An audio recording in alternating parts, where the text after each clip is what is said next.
C'est bon? Bonjour à tous, désolé du retard. En fait, on a un petit problème technique. Là, c'est la 4e ou 5e fois qu'on fait un Figital. Et malheureusement, on a eu un petit problème technique aujourd'hui. Donc, on est un petit peu en interopérabilité entre le son de l'ordinateur et l'image de la caméra. Donc, j'espère que ça va aller. On a des gens en ligne, on a quelques personnes dans la salle. Alors, on teste un peu les formats. En fait, c'est un format donc collaboration grand groupe startup. On avait fait des formats en fait trop longs où il y avait 8 ou 9 collaborations. Ça commençait de 9h à 13h. Donc là, on a testé un format plus court. On va voir ce que ça donne. On peut capitaliser sur le format. Donc, on a des bons scores de rediffusion sur le site du pôle, sur les réseaux sociaux. Donc, un petit mot sur le format donc grand groupe startup. Donc là, on a trois types de fintech. On a une InsurTech, une AMTech et une FinTech. Donc, qui travaillent avec des grands groupes. Donc, merci d'avoir accepté de témoigner. C'est toujours intéressant de voir la façon dont les fintech travaillent avec les grands groupes. Je tenais à rappeler dans cette introduction que les fintech, c'est beaucoup un phénomène B2B. C'est un phénomène de digitalisation et de modernisation de la finance traditionnelle. Évidemment, il y a du B2C, mais c'est un petit peu moins fort dans la fintech. Donc, le B2B, c'est quoi? C'est travailler avec les groupes, leur permettre de favoriser leur transformation digitale, leur offrir des nouveaux outils de distribution de produits. Donc, on va avoir plusieurs modalités différentes. Et on a donc un autre, sur d'autres secteurs, sur d'autres verticales, fintech, collaboration fintech grand groupe, le 30 septembre. Et ensuite, on le fera aussi régulièrement. Voilà, merci à tous. Désolé du retard. On va laisser la parole à Stéphane Ouin de CGI qui va animer l'échange avec les startups et les grands groupes. Merci d'avoir attendu malgré le retard. Stéphane Ouin. Merci. Eh bien, bonjour à toutes et à tous. On est très heureux d'être là avec vous, malgré ces petits soucis techniques qui nous ont fait prendre un petit peu de retard. Comme vous le savez, on va aborder un sujet extrêmement intéressant et passionnant. Encore une fois, une édition sur laquelle est extrêmement riche. Vous verrez, il y a une diversité d'acteurs et de secteurs. Donc, un focus sur cette collaboration qui, par le passé, était pratiquement impossible. Aujourd'hui, peut-être difficile, mais pourtant, on va voir au travers de 3 REX aujourd'hui et des acteurs, encore une fois, très pertinents sur ces différents sujets. Combien il est intéressant et combien il est pertinent de voir des petites structures travailler avec des structures plus significatives de type grand groupe, peut-être moins agiles que les startups. Alors pour commencer, et afin de leur attribuer le temps de parole le plus long possible, je vais inviter Sylvain Fortet et Rémi Salette à me rejoindre. On va commencer avec le premier retour sur expérience et qui concerne donc la startup Sésame avec le groupe Carlyle. Bonjour messieurs. Bonjour. Alors, Sylvain Fortet, vous êtes off trésorerie pour Sésame, et puis Rémi Salette, associé directeur pour Carlyle. Messieurs, je vous laisse la parole.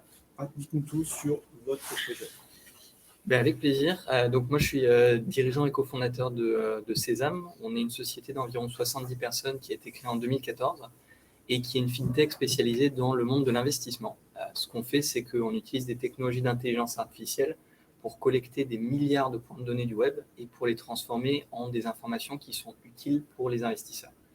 Donc, on utilise une série de technologies qui s'appelle, de manière un peu barbare, le Natural Language Processing, qui permet en fait de lire du texte automatiquement, de lire par exemple des articles de presse, des news financières et extra-financières, et de transformer ça en des indicateurs qui peuvent être utiles pour des investisseurs comme Carlyle pour prendre différentes décisions. Sésame, c'est une société qui a beaucoup grossi ces dernières années. On est aujourd'hui présent dans 6 bureaux dans le monde entier. On a des bureaux à Paris et à Metz en France, on a des bureaux à New York, à Londres, à Tokyo, et on travaille pour des clients dans le monde entier, des acteurs de la banque, des acteurs de l'asset management, des hedge funds, et depuis 1 an et demi, 2 ans, de plus en plus des acteurs du monde du private equity qui travaillent sur des actifs non cotés, qui investissent dans des sociétés qui ne sont pas en bourse. Slide suivant. Je voulais juste vous parler un tout petit peu de ce qu'on fait plus concrètement. Et je laisserai Rémi présenter l'activité du grand groupe Carlyle aussi. Nous, on développe en fait un outil qui s'appelle Text Reveal, qui est un moteur d'analyse de texte, qui a une énorme base de données de plus de 15 milliards d'articles et messages sur plus de 10 ans d'historique.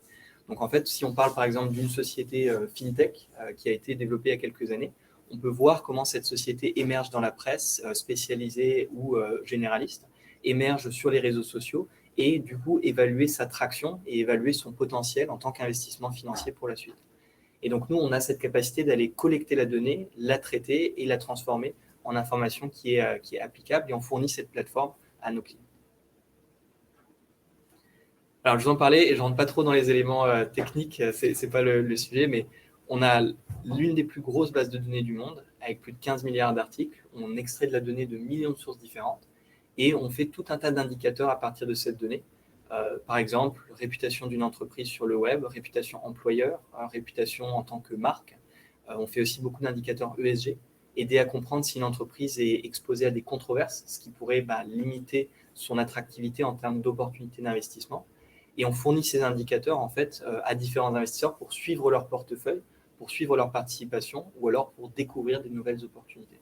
Donc c'est une donnée propre. C'est ça, exactement. Qui est entre guillemets nettoyée, laquelle elle est valorisée au maximum. Elle est de sources publiques, privées. C'est ça. C'est de la donnée publique uniquement, c'est notre spécialité.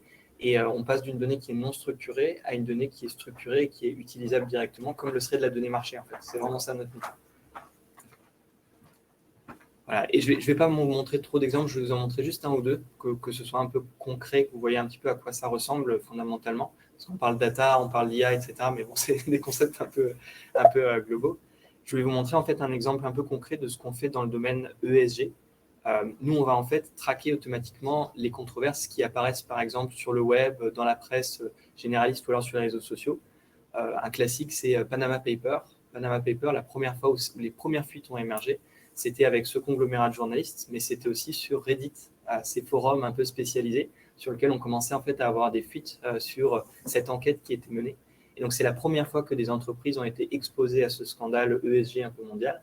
Et c'est ce type d'information que nous, on collecte pour dire « Attention, il se passe quelque chose sur votre portefeuille, il y a une alerte, il faut que vous soyez informés et que vous puissiez prendre une décision d'investissement. » Donc, c'est exactement ce type d'indicateurs qu'on met en place, des indicateurs web qui apportent une information extra-financière et le sujet ESG est évidemment très, très pertinent dans ce contexte-là. Voilà, et juste un mot sur le use case le plus classique qu'on fait aujourd'hui avec Carlyle. Nous, on accompagne beaucoup Carlyle dans le domaine des due diligence, c'est-à-dire que Carlyle est en train de faire un investissement dans une société et a besoin d'informations complémentaires sur la position concurrentielle de la société, sur des risques potentiels, notamment ESG, est-ce qu'elle a été exposée à un scandale dans le passé, et aussi sur sa traction en termes d'entreprise qui est visible sur le web. Et donc, on apporte cette information extra-financière pour aider des investisseurs comme Carlyle à prendre cette décision, à dire on y va pas, et dans quelle mesure est-ce qu'on va réaliser cet investissement. Voilà, je te laisse la parole à Rémi pour présenter Carlyle. Bonjour à tous, merci Sylvain. On peut passer à la salle suivante si c'est possible. Donc, effectivement, je représente Carlyle. Carlyle, c'est un gestionnaire d'actifs alternatifs. On doit avoir en portefeuille à peu près 300 milliards sous gestion.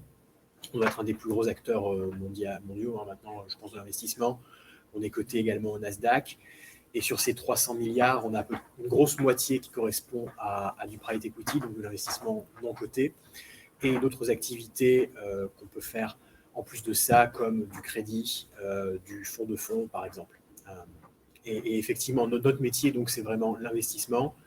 Et on est à peu près 700, je crois, investisseurs aujourd'hui dans le monde. On a des bureaux absolument partout. On est présent sur les 6 continents, avec une approche qui est à la fois mondiale. On s'appuie sur notre réseau mondial pour avoir des ressources dédiées et spécifiques selon les thèmes dans lesquels on peut investir, et en même temps très locale, avec une expertise dans chacun des pays. Si on passe à la slide suivante, voilà, comme je disais, 1800 employés, dont 700 investisseurs, on a à peu près 200 sociétés en portefeuille, et on est présent partout dans le monde, avec un effet réseau et d'échelle assez important. Je ne veux pas voler la vedette à Sésame aujourd'hui, donc je vais m'arrêter là, mais voilà qui on est et ce qu'on fait. Très bien. Rémi, du coup, j'ai une question pour vous. Oui. Depuis quand même plusieurs années, il y a un phénomène de mode associé effectivement à l'intelligence artificielle et toutes les technologies que ça englobe. De plus en plus, et là, assez récemment, on voit effectivement des fonctionnalités extrêmement pertinentes, comme celles proposées par la FinTech Sésame.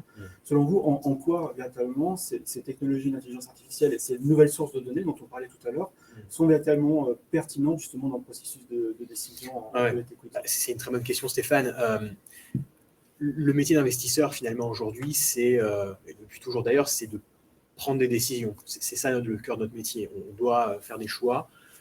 que ça soit choisir un segment dans lequel on investit, choisir quelle société considérer, dans laquelle investir in fine, que faire pendant la période d'investissement, comment la monitorer, quand sortir. Donc, tout au long de la chaîne de valeur, quelque part, de l'investisseur, des questions se posent, et c'est ça notre métier, c'est faire des choix. Et en particulier pour le non-coté, donc pour un acteur comme nous, et contrairement à des acteurs qui investissent sur les marchés, notre segment il se caractérise par une absence de data finalement, ou en tout cas une rareté de la data. Pourquoi? Parce que c'est écrit dans le mot, hein, private equity, private, donc on n'a pas accès à une donnée très importante, et on a besoin pourtant, et pour appuyer nos décisions, de faire ressortir quelque part de la data, ou en tout cas des faits quantitatifs et objectifs pour appuyer notre décision. Et donc c'est assez naturel pour les investisseurs aujourd'hui de chercher, comme vous le dites, de plus en plus de sources de données qui permettent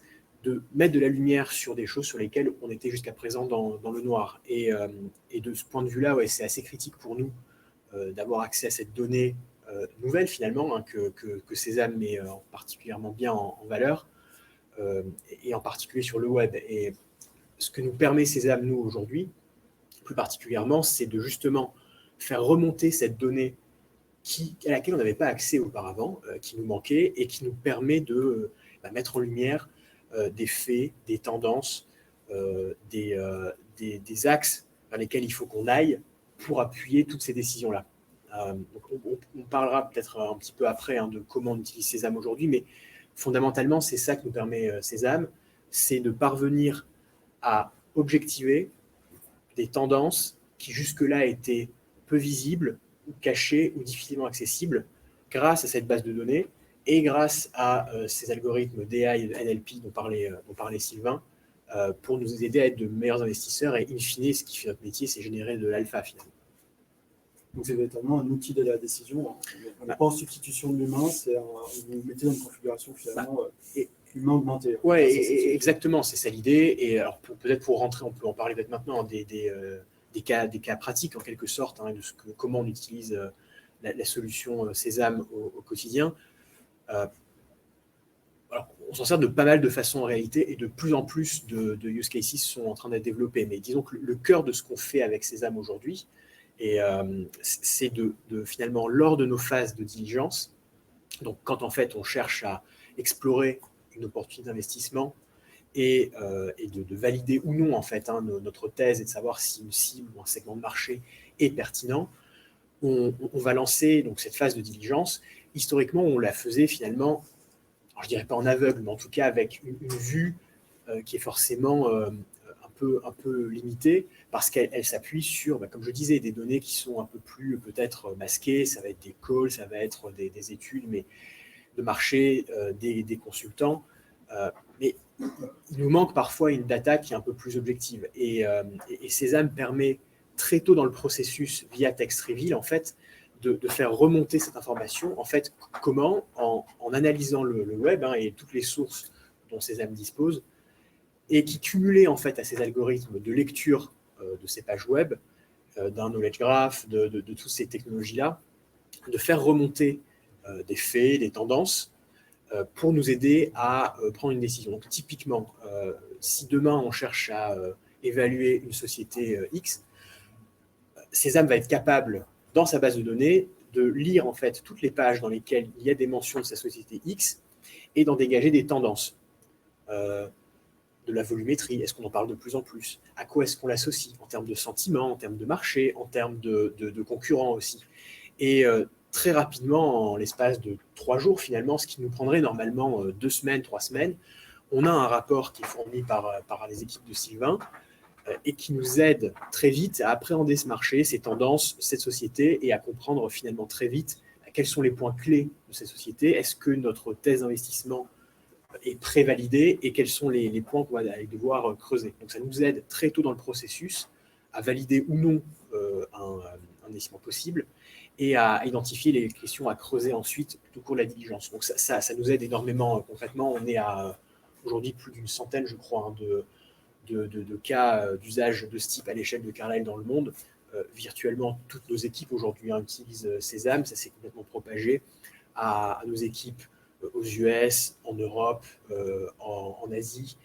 On a beaucoup de cas au Japon notamment, ce qui prouve d'ailleurs la capacité de Sésame à aller lire des choses qui sont y compris dans des langages pas forcément simples à lire et à exploiter. Et comme je le disais, on est en train d'étendre en fait de plus en plus les cas d'usage de Sésame. On a commencé comme ça par l'aspect diligence.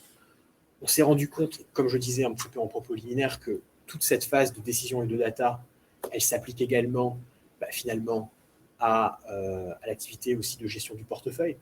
Donc on est en train de pousser également Sésame vers nos sociétés en portefeuille, donc les 200 sociétés dont je parlais tout à l'heure, qui elles-mêmes en fait se posent ces questions-là tout au long de leur vie finalement et qui peuvent être amenées à avoir besoin d'une étude de marché ou de répondre à une question sur une tendance donnée.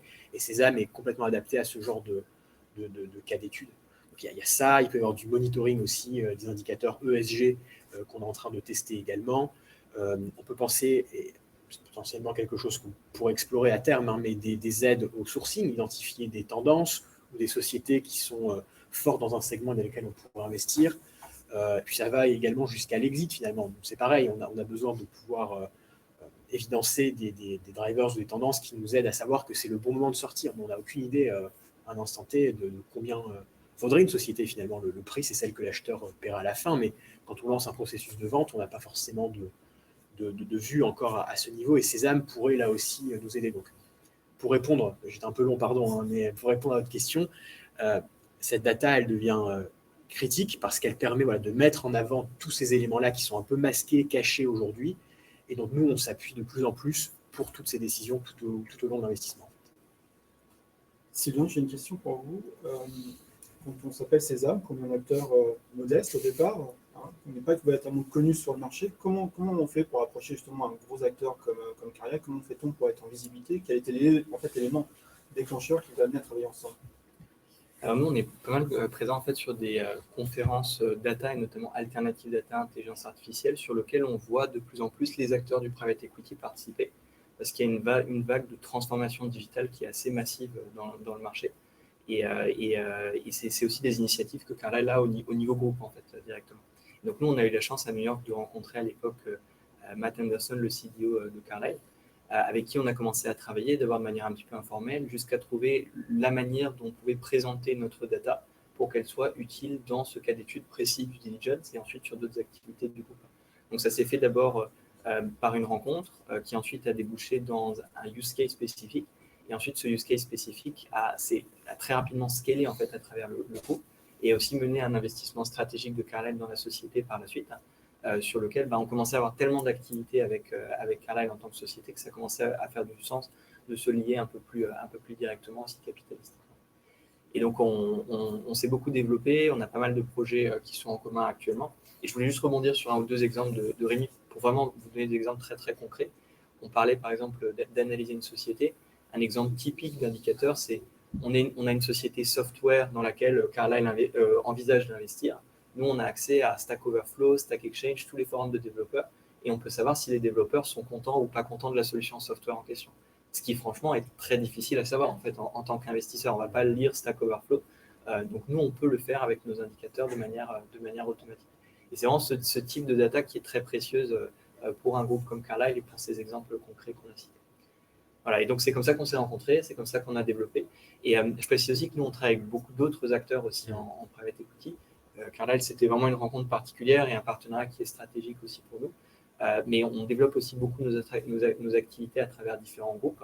Et c'est aussi quelque chose qui est positif pour aller développer des use cases, d'avoir ces collaborations proches qui permettent d'aller formaliser un cas précis, une manière de présenter la donnée, et ensuite de continuer aussi à diffuser à l'intérieur de l'industrie.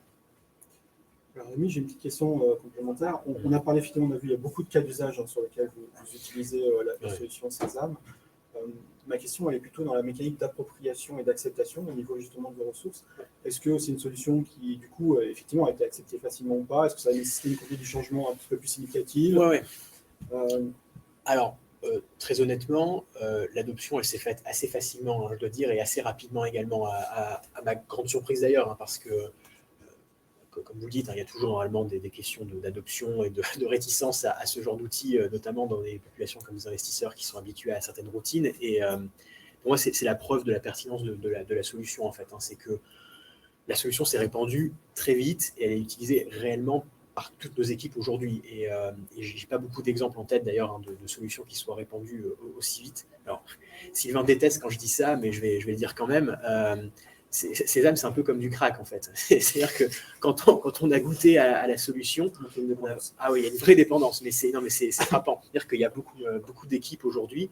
Le réflexe premier, et d'ailleurs moi en tête, c'est on lance un projet, je lance un Sésame en fait. Je lance une étude parce que ça va m'aider énormément pour la suite de la due diligence et j'ai aujourd'hui du mal à me passer des insights que j'obtiens parce qu'ils sont rapides, parce qu'ils sont fiables et parce que finalement c'est un coût, un investissement en temps qui est moindre que moi faire mes calls par exemple en amont. Donc de ce point de vue-là, je dois dire que l'adoption s'est faite naturellement grâce à tout ça.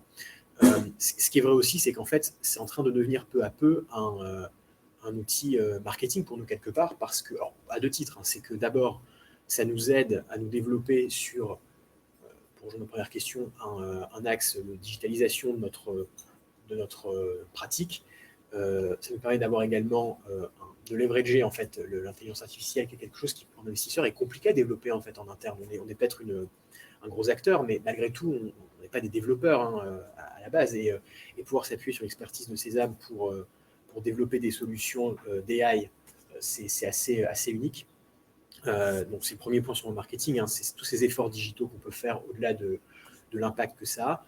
Et il y a aussi un autre impact qui est assez important et qu'on a découvert un peu en marchant avec Sésame, c'est que c'est un vrai outil marketing auprès des fondateurs et des vendeurs. En fait. C'est-à-dire que quand on approche une société dans laquelle on aimerait investir, arriver avec, en fait, et très rapidement dans les discussions au bout de quelques jours, une étude Sésame qui fait ressortir finalement des points qui sont au cœur des préoccupations du fondateur et qui montre qu'on s'est vraiment intéressé à sa société et qu'on a trouvé des choses intéressantes sur lesquelles discuter, on marque des points en fait. On marque des points en tant qu'investisseur parce qu'on montre qu'on s'intéresse énormément au sujet, qu'on est sérieux, qu'on a fait du travail et on fait remonter des choses qui sont compliquées à faire remonter sans Sésame. Donc là aussi, on a un autre atout qui s'est un peu révélé et qui renforce, pour revenir à votre question, qui renforce l'adoption de la solution. Tout le monde s'en est rendu compte en interne chez nous, qu'on était beaucoup plus pertinent dans nos discussions avec des fondateurs grâce à Sésame. Donc non, ça s'est fait très rapidement. Et d'ailleurs, on a fait une étude récemment, une petite étude d'enquête satisfaction auprès de la population qui se sert de Sésame. On a eu beaucoup de retours et des retours très positifs qui soulignent tous ces points dont je vous parle là et qui montrent également qu'il y a un appétit pour continuer à utiliser la solution et de plus en plus. Et c'est vrai donc au sein de la communauté d'investisseurs, mais c'est vrai aussi au sein des sociétés en portefeuille, comme je le disais. C'est vrai aussi au sein de toute la partie un peu plus fonds management et gestion, alors pas back-office, mais en tout cas qui soutient l'activité d'investissement au sein de Carlyle et qui a énormément d'idées pour aller utiliser la quantité de data qu'on peut avoir aujourd'hui et avec laquelle on peut faire beaucoup de choses. Et où Sésame, je pense, a pas mal de choses à faire de par sa compétence en data. Donc ça veut dire, Sylvain et Rémi, pardon. Les relations sont bonnes, elles ont toujours été bonnes depuis le début. Il n'y a pas de phénomène boîte noire. J'arrive de Londres, voilà, c'est pour Sylvain, c'est pas pour les croissants ce matin. Mais les grands groupes, souvent, effectivement, ont un peu de mal avec ce phénomène boîte noire où ils aiment bien comprendre comment ça fonctionne à l'intérieur, etc. On est sur un processus quand même qui est important, qui est majeur pour vous. C'est important ce que je veux dire, parce que c'est pas une boîte noire, justement. Enfin, le fait qu'on ait... c'est un vrai partenariat aujourd'hui. C'est pas qu'une relation... Alors évidemment, Carlyle est un client de Sésame. Sésame est un fournisseur, mais ça va au-delà de ça. C'est qu'avec Sylvain, on se parle régulièrement, toutes les semaines. Tu as des relations avec toutes les équipes de Carlyle, je pense aussi quotidiennes. Je pense que tu n'en peux plus de nous d'ailleurs, mais bon, c'est un autre débat. Et comme le disait Sylvain, c'est un vrai partenariat métier, c'est un partenariat technologique, c'est un partenariat capitalistique aussi, puisqu'on est, comme tu le disais, entré au capital de Sésame. Et donc non, ce n'est pas un aspect boîte noire, c'est un aspect presque co-développement aujourd'hui, je pense, en termes de produits, en termes de stratégie, en termes de métier et de vision, je pense, d'où va l'industrie. Enfin, on est un peu le guinea pig, le hamster, le cochon d'Inde de Sésame pour tester pas mal de choses aussi. Et du coup, non, je pense que c'est un partenariat qui se fait avec beaucoup de confiance de part et d'autre et qui amène énormément d'usages, comme on peut le décrire, et qui apporte, j'espère, beaucoup à Sésame, mais qui, à nous apporte aussi énormément parce qu'on se rend compte de tout ce qu'on peut faire aujourd'hui en tant qu'investisseur en utilisant ces technologies et éventuellement, à terme, en exploitant mieux notre propre donnée, en fait. Justement, Sylvain, donc on l'a vu, il y a beaucoup d'usages par rapport à la solution aujourd'hui Sésame. Quels sont les futurs cas d'usage que vous avez identifiés dans le cadre de ce partenariat? Et puis sur les évolutions futures de Sésame que vous envisagez dans les mois ou années à venir?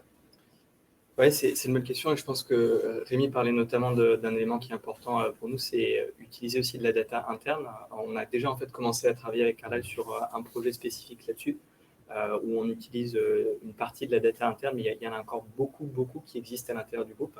Nous, notre spécialité, c'est de traiter du texte. Et en fait, dans les grandes organisations, du texte, il y en a partout. Il y en a vraiment partout. Et c'est de l'information qui a beaucoup de valeur pour aller comprendre aussi ses processus internes, comprendre comment sa propre stratégie évolue dans le temps, par exemple, et aussi trouver des manières d'exploiter la data pour optimiser ses investissements. Donc nous, parmi les cas d'études qu'on développe avec Carlyle et avec d'autres groupes aussi, due diligence, c'est très important. Le portfolio monitoring avec l'ESG, c'est très important. On travaille avec des grands groupes autres en private equity sur lesquels on génère par exemple des alertes tous les jours sur des milliers de sociétés en portefeuille, sur des controverses ESG qui émergent.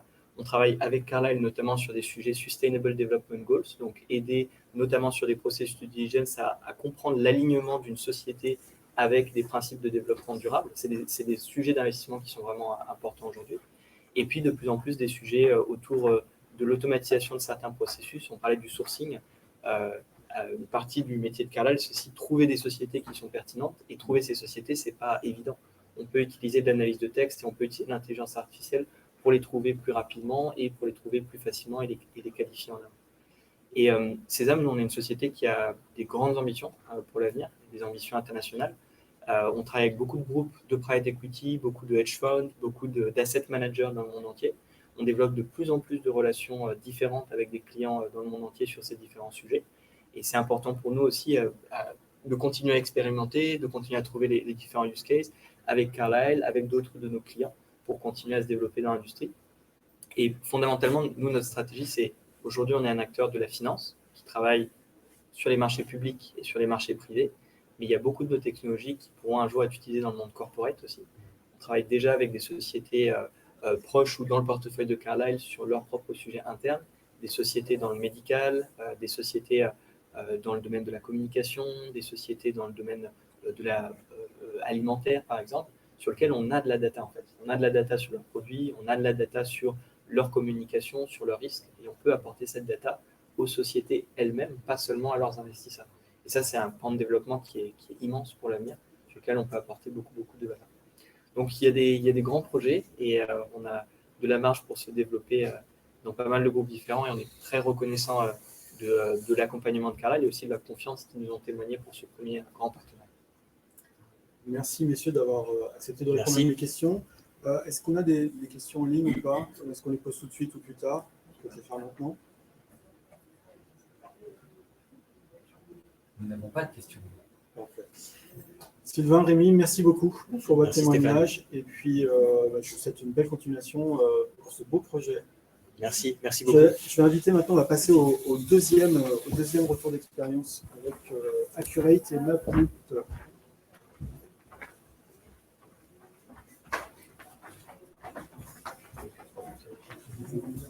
Je vais vous permettre de prendre la troisième chaise.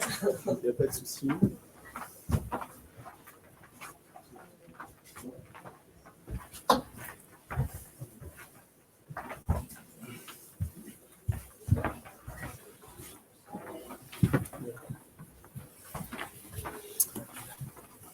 Bonjour à vous.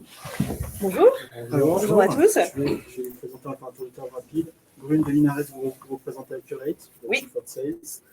Mapmut, donc Fabien Berthelot, vous êtes directeur de l'innovation à Mapmut. Et je suis désolé, je n'ai malheureusement pas votre. C'est pas grave, Émeric Bélanger. Émeric Bélanger, donc. Je suis en charge de la tarification, notamment sur tous les produits IARD du groupe. Donc, côté direction métier. Côté direction métier, technique. Très bien. Je vous laisse la parole, Ouais, Brune. Super. On va dérouler une présentation, effectivement, et je vais vous expliquer notamment qui est Accurate, dont on parle beaucoup, de plus en plus. Exactement. D'abord, je voulais remercier Fabien et Aymeric d'être là avec moi aujourd'hui. C'est toujours super de pouvoir avoir des témoignages avec les gens qui l'utilisent vraiment dans la vraie vie. Donc, un grand merci d'avoir accepté d'être là aujourd'hui. Donc, ce qu'on vous propose, c'est peut-être de présenter dans un premier temps Accurate, ce qu'on fait, le positionnement qu'on a, et ensuite de revenir sur la collaboration avec le groupe Matmut. Comment est-ce qu'on a initié cette collaboration? Comment est-ce qu'on a eu des phases de tests, de validation avant de décider de le déployer chez vous? Donc, pour vous présenter rapidement Accurate, donc voilà, nous sommes une start-up, une insurtech, donc dédiée au monde de l'assurance, extrêmement verticalisée sur le cas d'usage de la tarification de produits d'assurance, que ce soit sur des produits IARD ou des produits également d'assurance santé ou des lignes commerciales. Et on y reviendra après. Dans le groupe Matmut, on travaille à la fois avec les équipes IARD et avec les équipes santé. Donc, un groupe spécialisé, une solution spécialisée dans la modélisation de tarifs de produits d'assurance. Donc, aujourd'hui, alors si on peut rester un petit peu, super, merci. Aujourd'hui, on est un peu plus de 65, donc on continue notre croissance. On a un bureau à Paris, un bureau à Londres et un bureau à New York. Et on va ouvrir un bureau en Asie l'année prochaine. Donc, on a la particularité d'être global. Donc, on commercialise la solution Accurate partout dans le monde. Et donc, nous avons des clients dans plus d'une quinzaine de pays différents. Ce qui fait aussi un peu notre ADN, puisque ça veut dire qu'on a plus de 20 nationalités chez nous, chez Accurate. Donc, si jamais vous passez dans nos bureaux, on parle italien, français, anglais, plein de différentes langues pour pouvoir servir différents clients. La spécificité aussi qu'on a, c'est que nous avons aujourd'hui une trentaine de clients qui sont à la fois des clients mutualistes, comme Matmut, en France, mais également dans d'autres pays, ou alors des gros groupes également d'assureurs traditionnels, comme AXA ou Generali, qui utilisent dans plusieurs pays. Mais on a également des insurtech, des assureurs qui font des lignes commerciales, et finalement, les techniques de modélisation sont les mêment. En revanche, la donnée que les assureurs ont la capacité à exploiter et l'intelligence qu'ils mettent dans leur modèle leur est propre à chacun. Et ils font partie de l'avantage compétitif qu'ils peuvent créer. Donc voilà un peu pour une présentation de Accurate. Alors maintenant, ce qu'on fait exactement. Donc, notre ambition, c'est vraiment d'accélérer, de transformer le processus de tarification grâce à une intelligence artificielle, mais en garantissant transparence et contrôle. Donc, on l'a évoqué un peu avant tout à l'heure sur la notion de boîte noire de l'intelligence artificielle versus transparence et contrôle. Donc, dans le cas d'usage de la tarification, et Aymeric pourra encore plus en témoigner, il y a un enjeu de transparence, de contrôle, qui est extrêmement fort. Il faut d'explicabilité, il faut pouvoir comprendre le modèle qu'on met en production. D'abord parce que c'est une industrie qui est réglementée, donc il y a des règles à suivre dans les variables qu'on met dans son modèle de tarification.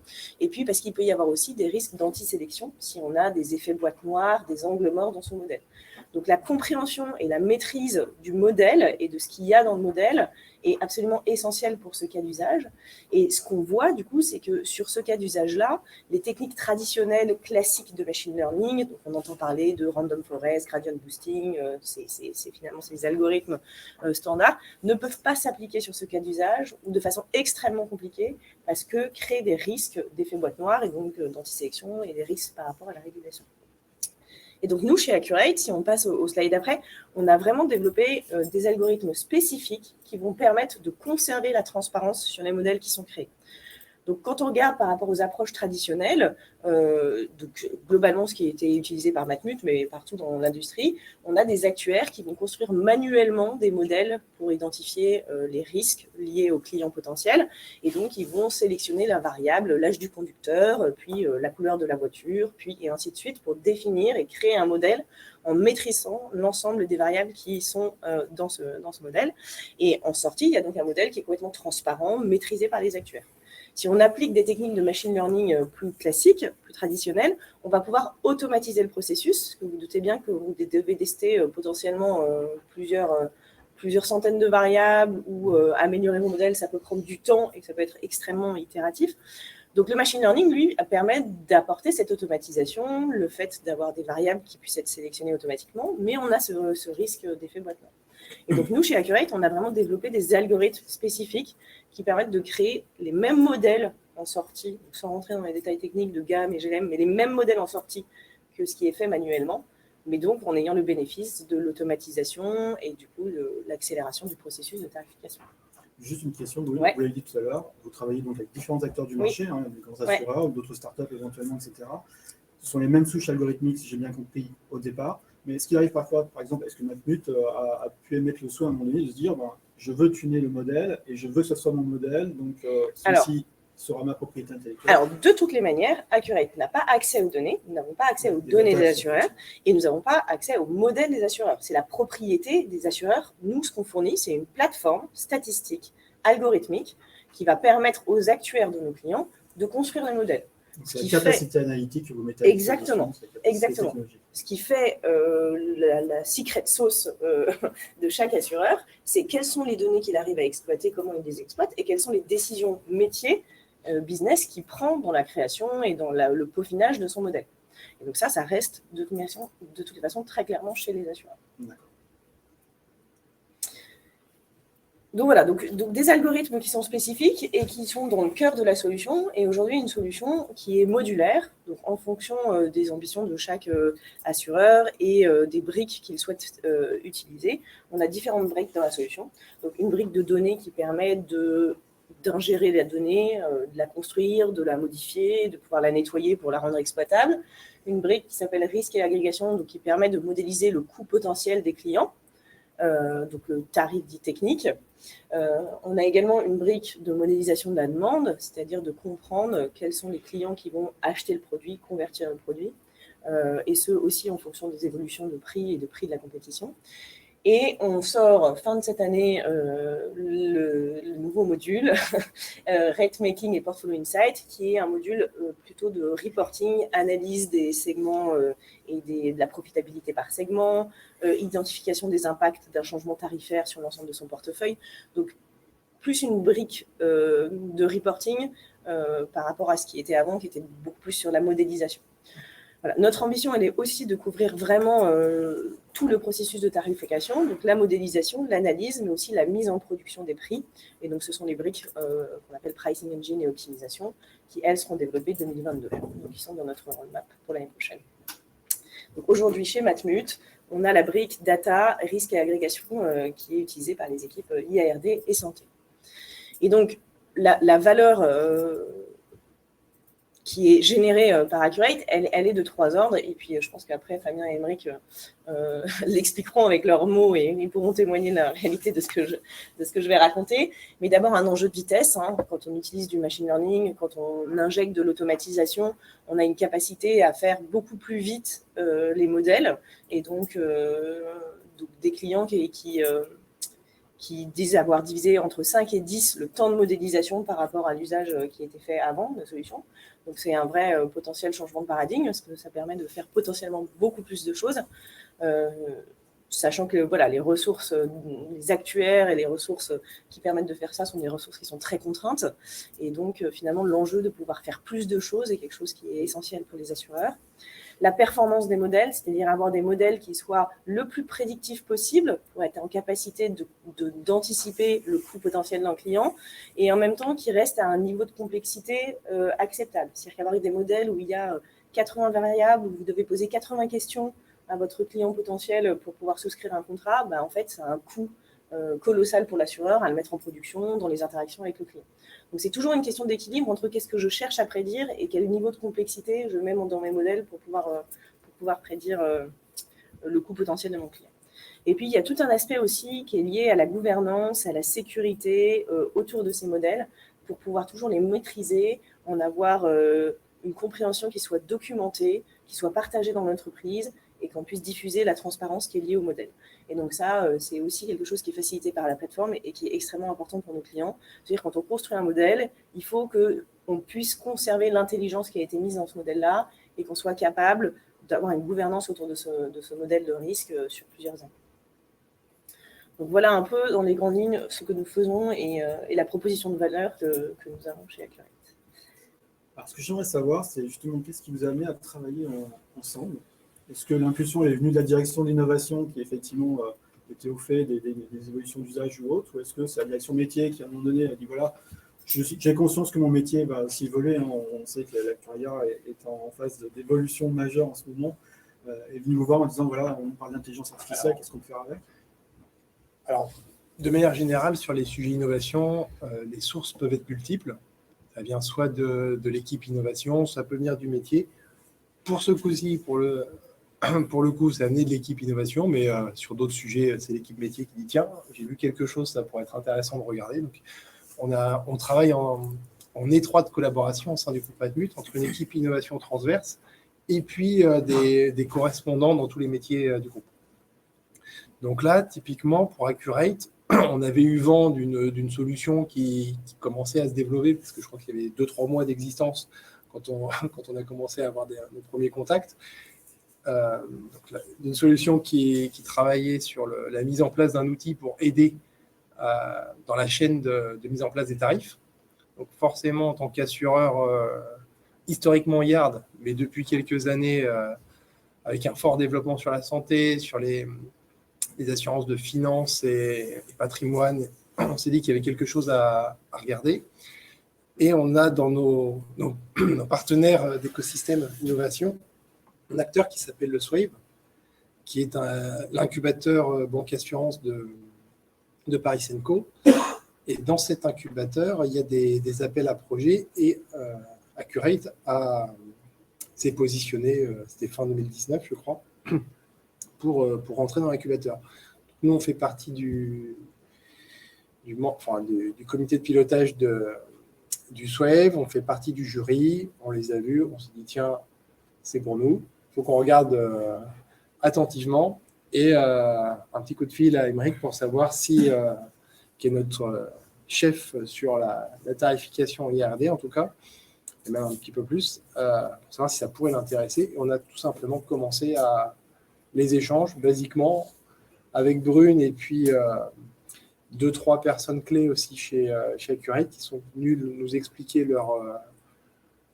leur objectif, parce que quand on a juste 3-4 mois d'existence, ça reste un objectif, mais un objectif avec déjà presque des clients qui étaient comment dire, dans le pipe et des discussions avancées. Donc il y avait déjà une maturité de la boîte que l'on a décelée dès la première rencontre.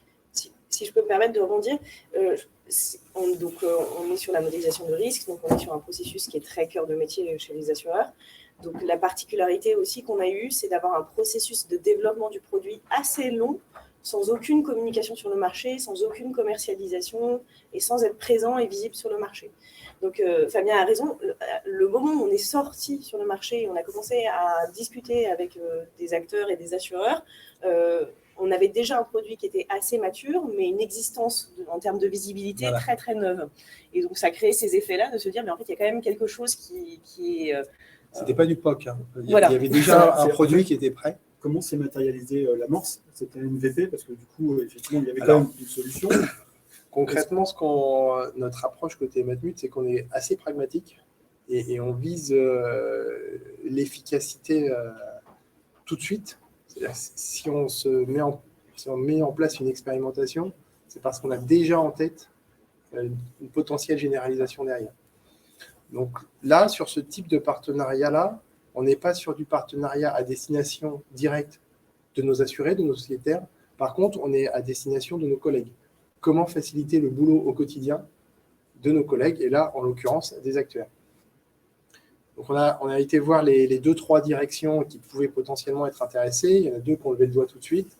La direction technique du métier Yard et la direction technique de la santé. Et donc, ce qu'on a fait avec Accurate, c'est monter une opération d'expérimentation rapide. C'est-à-dire, je crois qu'on s'était vu en décembre. En janvier, on s'organisait. Et en février, l'expérimentation se déroulait sur 3 sites, parce que nos collègues de la santé sont basés à Bordeaux. Le siège du groupe Matmut est à Rouen. Les équipes d'Émeric y sont basées. Et puis Accurate est sur Paris.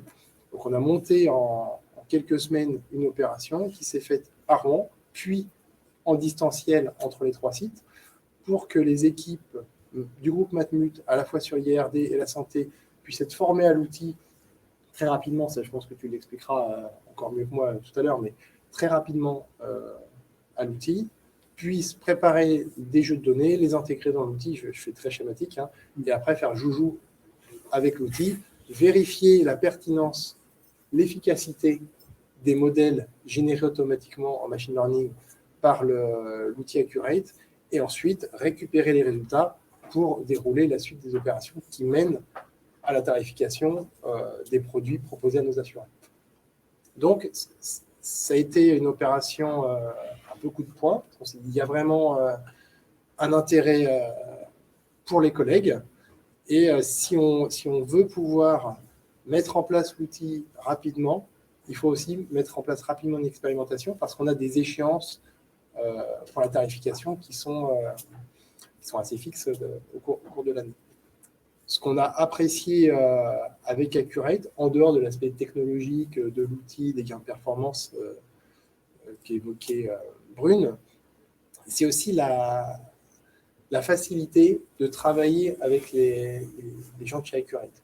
On a eu des actuaires Accurate, des gens plutôt équipe projet, une responsable commerciale, avec qui il a été très facile d'échanger. Et pas seulement au démarrage, pour dire, bon, bah, voici, on a monté le truc avec notre mute, maintenant, tout au long du projet, ça a été facile.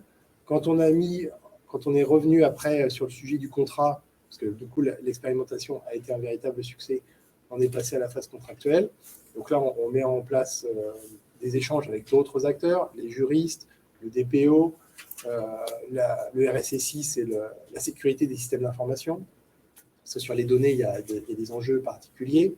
Il y a une réglementation européenne, il y a la réglementation américaine aussi. Donc, il y a des points d'attention sur lesquels on est passé de manière très approfondie.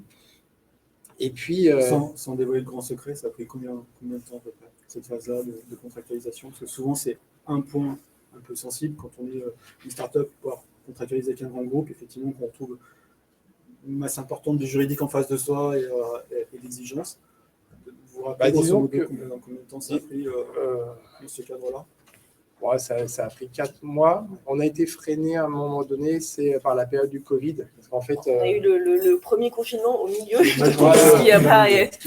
qui nous a fait perdre un petit peu de temps dans les... On va dire, quand on est arrivé, on pensait faire valider ça.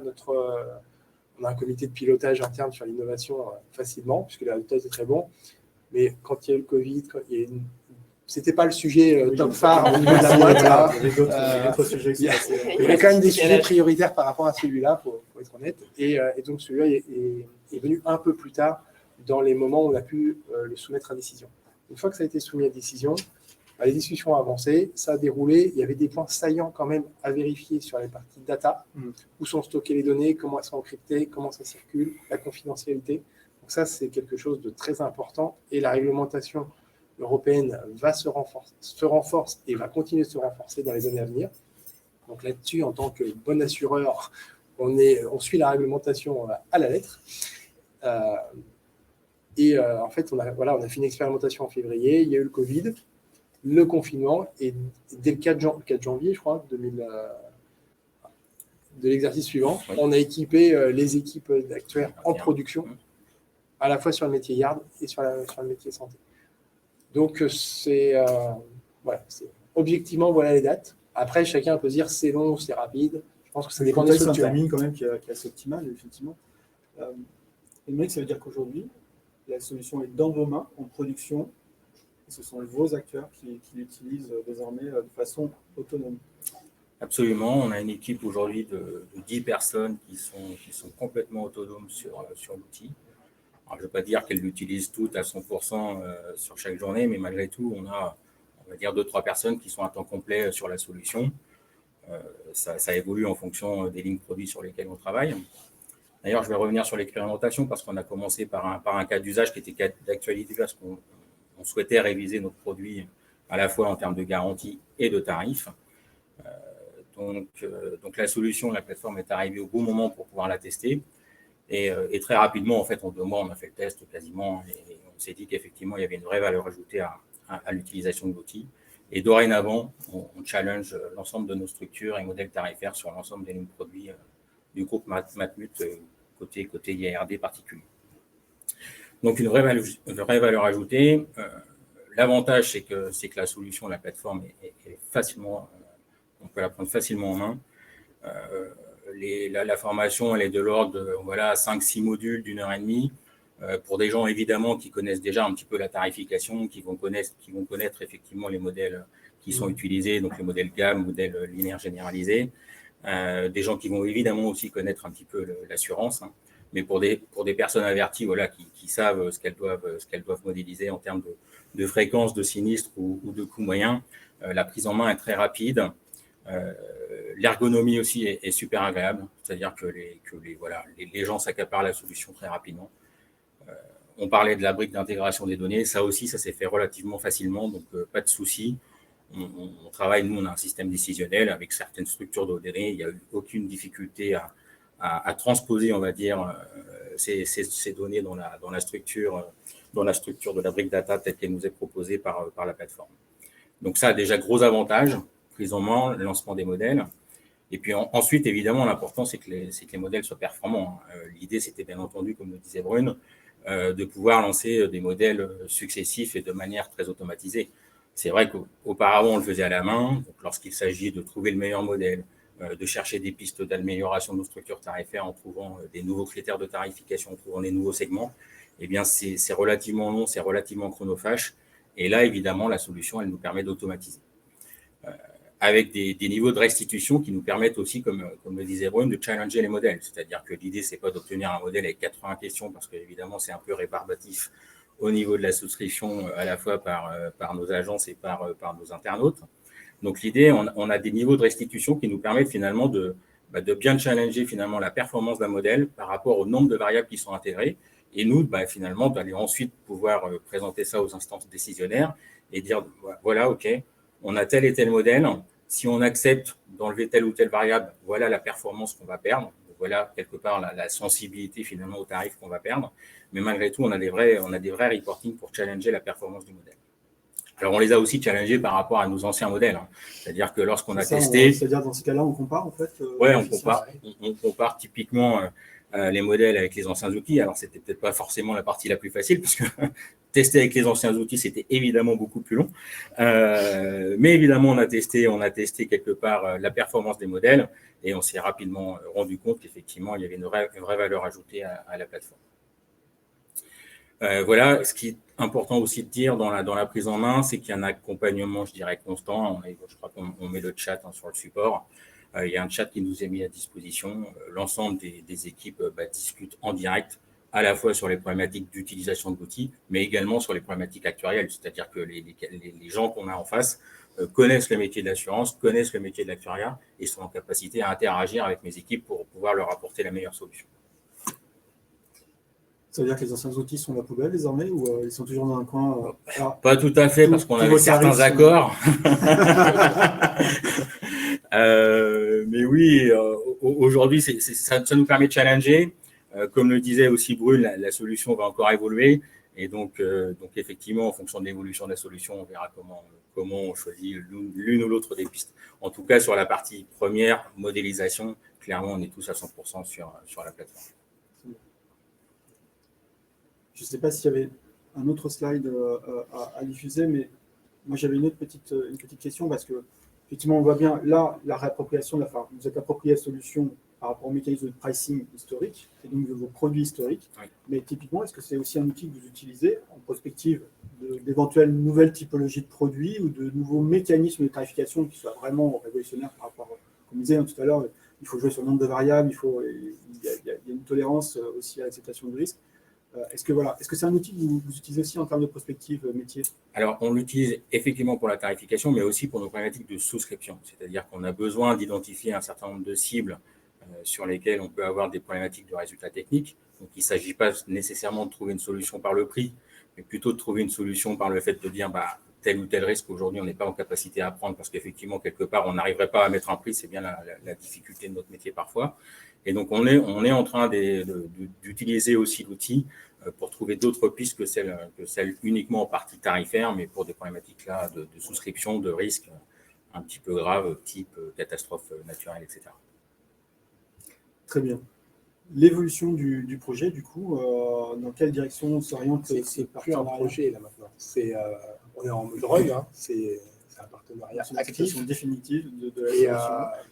et ensuite, il y a une roadmap chez Oui. Accurate, il y a une roadmap chez Matmut, et c'est aussi. voir comment ça se rencontre. Donc nous, voilà, c'est ce que j'évoquais, hein, on a des nouveaux modules qui sortent et qui sont aussi prévus. Et donc, la philosophie de la construction du produit chez Accurate, c'est de garder une approche modulaire, interopérable avec des systèmes qui peuvent exister. On sait que les projets informatiques, les intégrations dans des systèmes legacy peuvent être des sujets extrêmement complexes. Donc, en tout cas, d'offrir une suite qui soit modulaire pour laisser le choix après à l'assureur de voir est-ce qu'il souhaite rajouter une brique justement de reporting, est-ce qu'il souhaite changer de moteur d'exécution des prix ou pas, d'offrir cette possibilité et de voir après avec les enjeux de nos assureurs et puis de Matmut, de voir si en effet la roadmap rencontre les besoins. Alors normalement, si on fait bien notre roadmap, elle doit rencontrer les besoins de nos clients, mais ça peut aussi dépendre d'un timing et puis de situations particulières. Très bien. Juste une petite question. Tout à l'heure, vous avez parlé d'ergonomie sur la mécanique d'acceptation. On comprend parce que les outils étaient d'une autre génération. Est-ce que ça a amené des évolutions du produit justement au cours de la solution Accurate au cours de cette phase d'expérimentation? Est-ce qu'il y a eu... Oui, au quotidien, j'ai échangé encore avec mes équipes hier qui me disaient à un moment donné, effectivement, on avait besoin d'un accès rapide à un tel type de reporting. On fait la demande, Accurate rajoute un bouton, on appuie sur le bouton et ça sort entre guillemets tout seul. Donc il y a des vrais échanges en plus qui sont instaurés. Hein. On se voit à peu près tous les 3, 4, 6 mois. On a l'occasion d'évoquer, nous, effectivement, les améliorations qu'on voudrait voir apparaître. Hein. Ça nous arrive d'avoir besoin de lois assez spécifiques pour modéliser certains types de risques. On fait part de notre volonté et aujourd'hui, on a toujours eu un écho positif, donc c'est très bien. Nous, on a un cycle de développement où on met à disposition les nouvelles fonctionnalités sur la plateforme toutes les 3 semaines. Donc, ça nous donne une capacité à enrichir la plateforme de façon assez rapide. Donc, voilà, quand on collecte des besoins, que c'est des besoins qui ont du sens, qui ne mettent pas en péril la méthodologie, ou en tout cas qui sont compris et partagés, et on intègre ça dans notre roadmap. Et donc, après, on peut le mettre à disposition dans les cadres des cycles de release. Donc, c'est l'avantage aussi d'avoir une solution SaaS. C'est que c'est des solutions qui vivent, qui évoluent, qui intègrent de nouvelles fonctionnalités et du coup qui permettent de s'enrichir aussi avec le temps. Donc un partenariat qui s'oriente plutôt bien et dans la durée, c'est avec un avenir heureux. Même chose que la première intervention, je pense que sinon... Tout va bien aujourd'hui. Exactement. Très bien. Je ne sais pas s'il nous reste encore un petit peu de temps où on arrive au terme. Est-ce qu'il y a des questions en ligne? Non. Il ne me reste plus qu'à vous remercier. Merci pour beaucoup. ce témoignage Merci. et pour les informations. Bonne journée. Merci.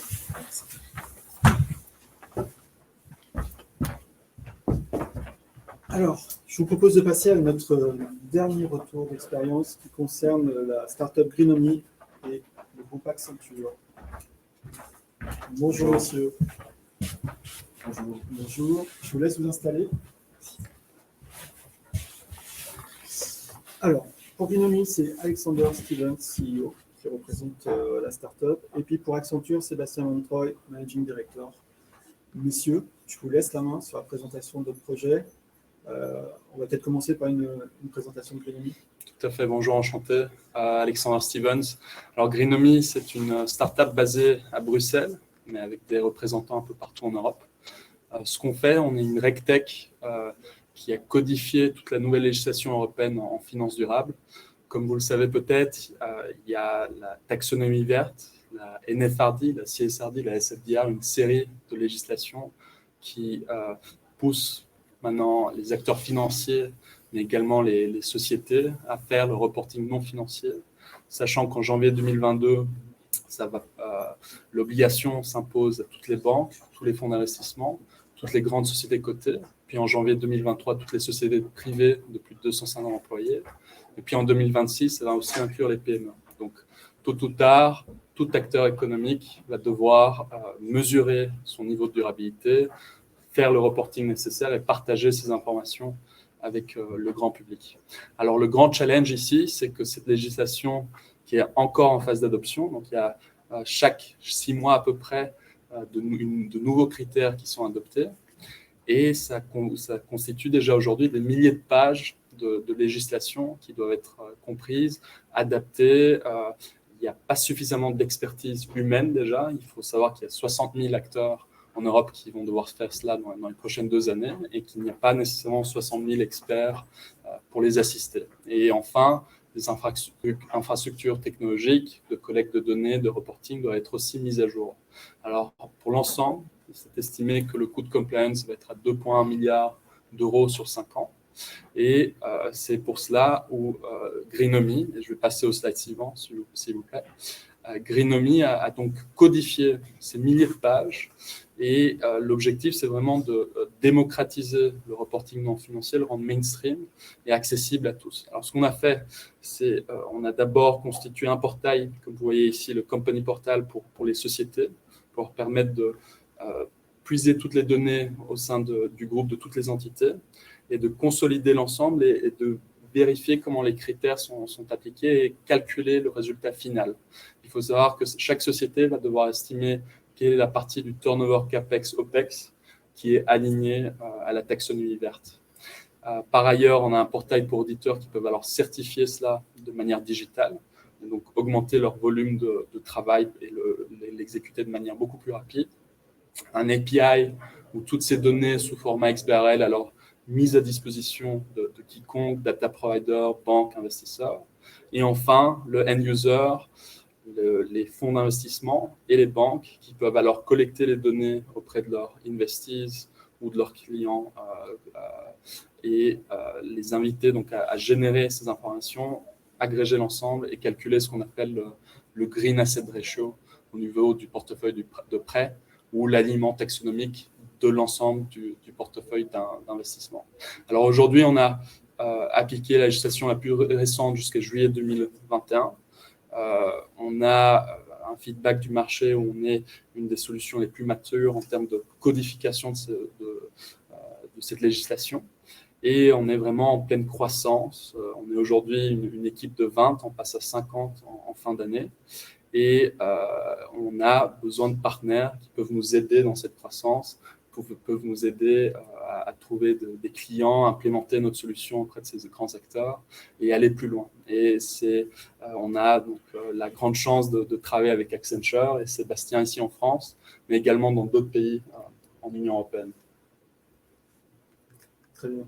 Juste une petite précision, c'est un usage qui est en interne Accenture ou c'est une offre combinée et c'est une offre qui est proposée à vos clients de la finance ou autre secteur d'activité?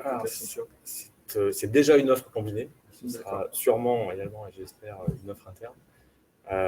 Non, tout à fait. En fait, ce qu'il faut bien comprendre, c'est que l'ESG chez Accenture, allié à nos compétences finalement digitales, qui est notre cœur des métiers historique, est au cœur de la stratégie en fait 2025 d'Accenture, à la fois pour nous, ambition qu'on veut pour la société et ambition qu'on veut pour nos clients.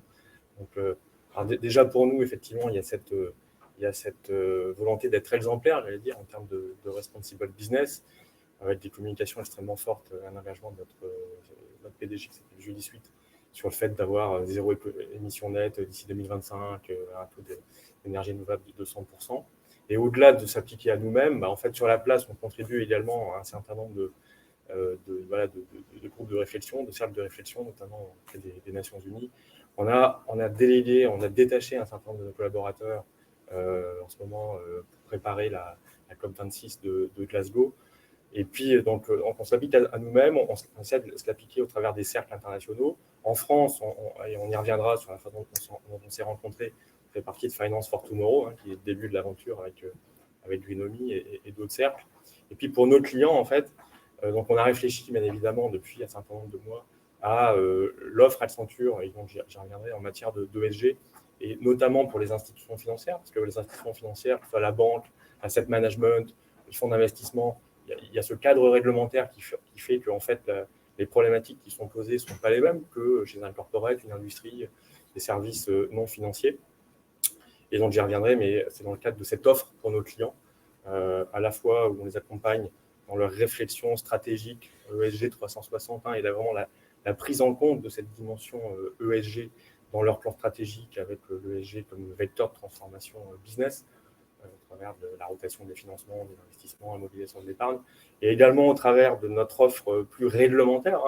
Finalement, comment aider nos clients à adresser ce calendrier réglementaire qu'exposait Alexandre. Voilà, c'est dans ce cadre-là qu'on a rencontré Green. Donc, c'était l'impulseur au départ pour ce projet. Ouais. Tout à fait. Quand on est effectivement une Greenomie sur un sujet qui est quand même un sujet maintenant émergent, dont on parle de plus en plus, on est tous conscients effectivement de l'évolution de la réglementation, mais pour autant, est-ce que c'est facile de se mettre en avant? Comment on procède quand on est une start-up à ce niveau-là?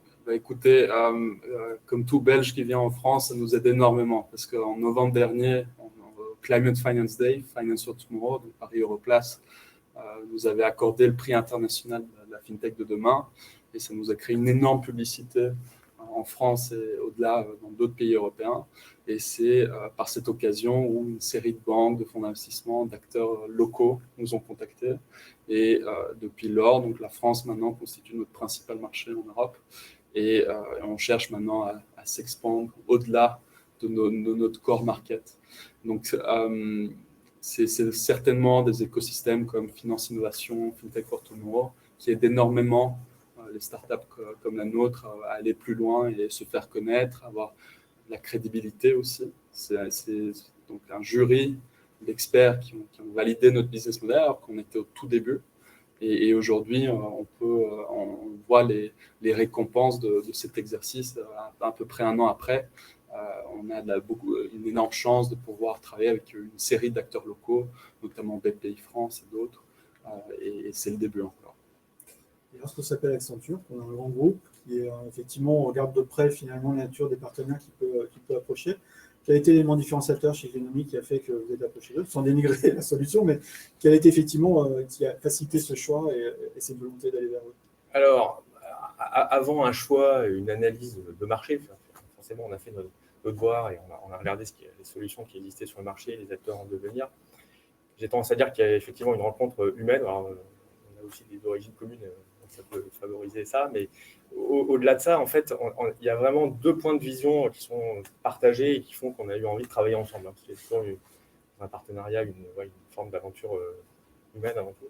Le premier, c'est cette conviction que, en fait, dans la profusion d'exigences ESG qui s'abattent sur les banques, institutions financières, asset managers, finalement, la taxonomie, c'est un peu la pierre angulaire. C'est, j'allais dire, le référentiel, le référentiel des activités dites green. Et donc, on s'est dit, déjà, il faut qu'on soit clair, il faut qu'on ait un partenaire, et le bon, sur ce qui, pour nous, est la pierre angulaire de toutes ces exigences. Donc ça, c'est le premier point. Et on partage cette vision-là, et Greenomie, bien évidemment, et Alex, de par son profil, est vraiment expert sur la taxonomie européenne, mais pas que. Et nous, on cherchait un partenaire qui ait une vision sur l'ensemble des exigences réglementaires, avec la taxonomie au centre. Donc ça, c'est le premier point de vision. Et le deuxième point de vision, vraiment, on s'est retrouvé dans la solution, c'est cette conviction qu'en fait, il y a pour surmonter finalement la masse d'avalanche de données ESG que les banques et les institutions financières vont devoir gérer pour être en mesure de répondre justement à ce calendrier réglementaire, il n'y a qu'au travers des nouvelles technologies, il n'y a qu'au travers de solutions de place existantes et de l'intelligence artificielle que les banques allaient pouvoir justement répondre dans le calendrier qui est on va y revenir, mais qui est un calendrier très, très serré et qui va avec plusieurs échéances sur 2022, 2023, 2024, pour répondre finalement à des choses qui sont compliquées à répondre tout seul. Premièrement, c'est la granularité de la donnée. Il faut savoir qu'en fait, si on prend des financements qui sont spécifiques, des financements de projets dans la banque, le crédit immobilier, le crédit auto, il y a un certain nombre de data points à collecter très fins pour être capable de confirmer que c'est green ou pas green. Donc, toutes les données ne sont pas disponibles publiquement, et même au travers des exigences taxonomie corporate, les banques, les corporates ne diffuseront qu'une petite partie des données nécessaires aux banques dans leur propre qualification d'éligibilité à la taxonomie. Ça, c'est le premier point. Donc, beaucoup de data points. Rien de 2500 sur la taxonomie. Ce besoin, on avait cette vision qu'il fallait une solution qui permette de connecter l'institution financière avec ses clients pour aller chercher la data justement qui n'était pas nécessaire. Et Greenomie propose ça. C'est-à-dire qu'elle connecte la banque à ses clients pour aller chercher ces data complémentaires qui n'existent pas ni en interne de la banque, ni publiquement sur le marché. Greenomie offre ça. Et le troisième point, c'est qu'on voulait aussi se rassurer sur le fait que ça allait être un acteur qui est suffisamment solide pour suivre les évolutions qui sont là dans la roadmap des textes réglementaires. On n'est qu'au début de l'histoire. Il y a déjà beaucoup de régulations, mais ça va faire que se compléter avec 4 autres objectifs de la taxonomie dans 1 an, etc. Et donc, il faut aussi une solution qui soit capable d'être agile, flexible et qui va suivre le rythme de ces évolutions-là.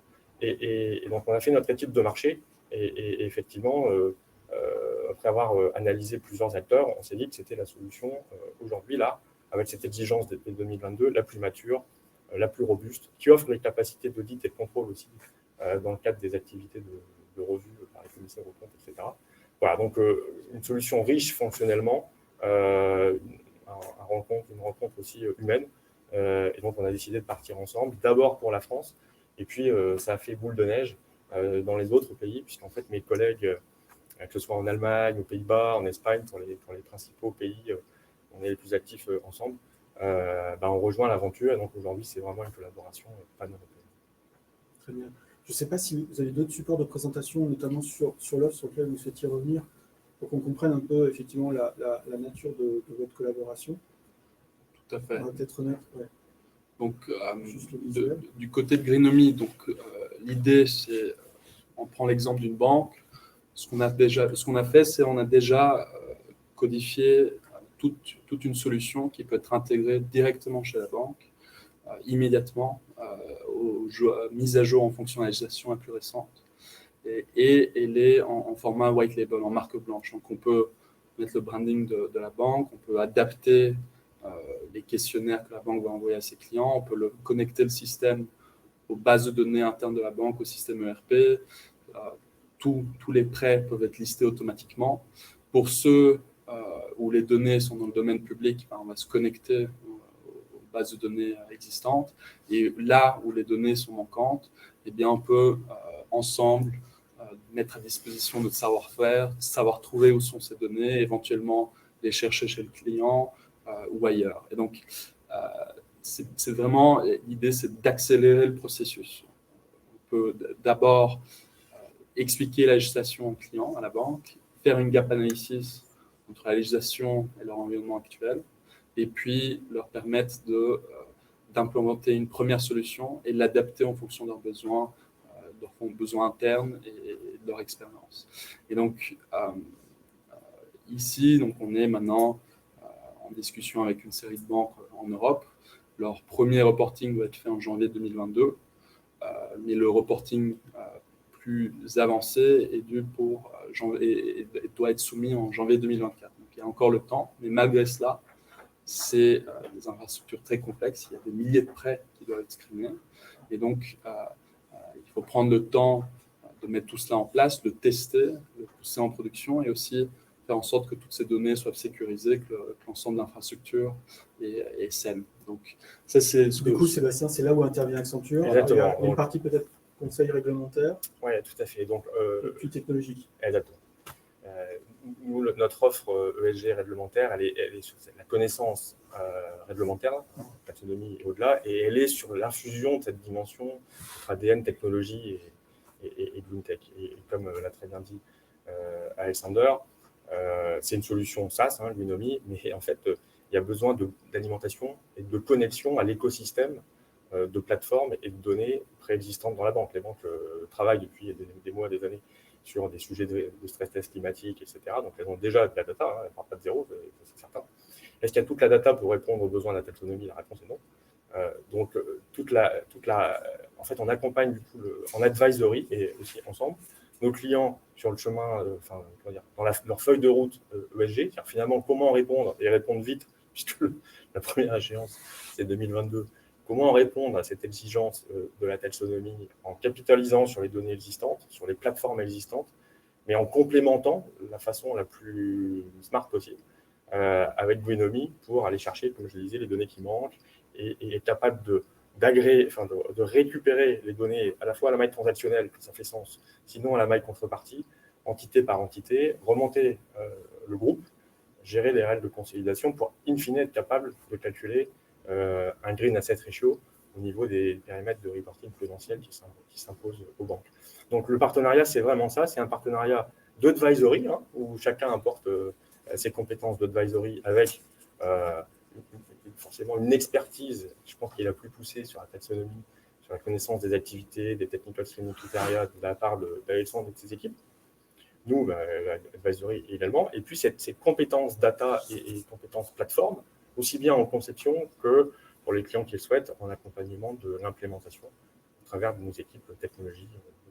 Donc c'est vraiment l'alliage des deux pour essayer de faire que cette première vraie exigence de reporting contraignante pour les banques, hein, finalement, s'intègre du mieux possible dans l'environnement existant des banques, où il y a, comme je disais, souvent plutôt trop de plateformes données que pas assez.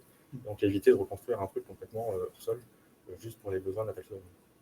Alexandre, on voit, on est dans un cadre un peu particulier, puisque vous n'êtes pas sur une contractualisation avec un client final. Justement, comment ça s'est passé avec Accenture à ce niveau-là? Est-ce que ça a été compliqué de se mettre d'accord sur les aspects du coût juridique et autres?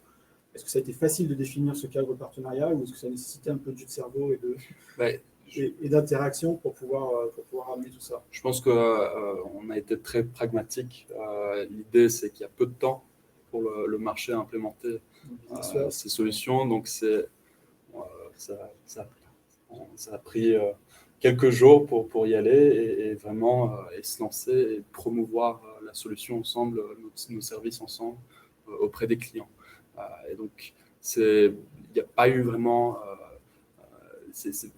il faut savoir qu'au final, il y a l'urgence réglementaire, mais il y a aussi l'urgence climatique. Au final, toutes ces législations existent pour pousser les acteurs financiers à financer l'économie réelle, la pousser à devenir plus verte.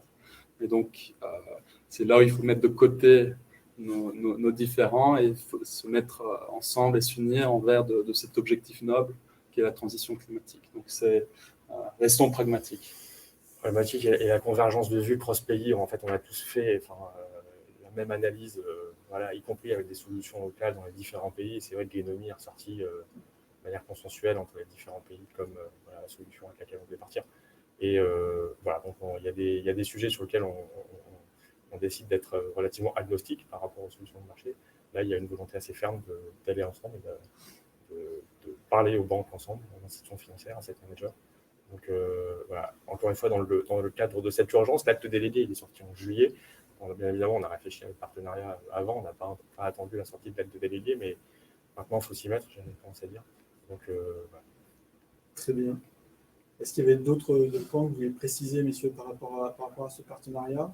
On voit que les feux sont ouverts pour l'instant, tout se passe bien. Est-ce qu'il y a des évolutions futures là? C'est un acteur, il y a d'autres acteurs potentiellement qui pourraient aussi nous accompagner sur cette méthode. Est-ce que ça fait vraiment partie de votre stratégie de dévelolement côté Greenomie en termes de business?